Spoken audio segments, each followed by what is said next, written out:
Imagine yourself in the early 90s. The internet is about to become a global phenomenon.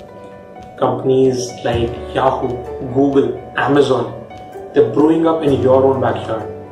Companies like Wikipedia, Facebook, YouTube, they will be coming up very soon.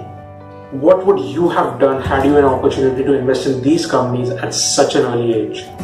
Just imagine, a small amount of few hundred or thousands of dollars would have become millions if not billions today.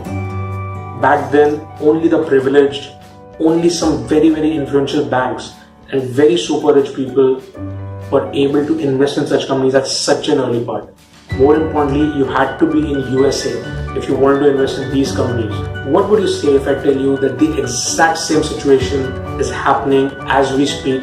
There are companies and life-changing technologies which are developing today all over the world. The best part is you don't have to be in the United States of America to invest in these companies, and you don't have to be a super rich or an influential bank to invest in these companies. These life-changing technologies will impact businesses, will impact how we operate with one another. They will change the paradigm of a lot of businesses. A lot of job losses will take place. At the same time, new jobs will be created of very different kind. What is important for us is to understand how things are changing, what will be the future, and how we can adapt ourselves to these changes. As I said, the best part is yet to come, and the best part is even a common person like you and me can probably invest in these companies to get massive returns in future. That is the world of cryptocurrencies. Welcome guys, this is my new channel, the Cryptocrunch. I'm your host, Puneet Rastogi.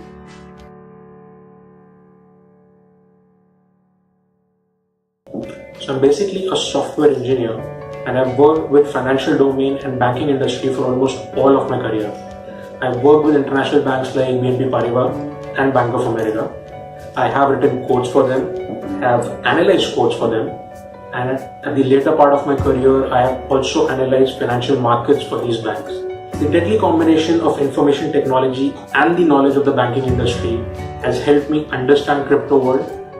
I've basically been able to exploit and make a lot of strategies and innovative solutions to the problems that happen in the crypto world. Through this channel, I would want to share these strategies, these techniques, even my mistakes that I've made in the past one and a half years with all you guys.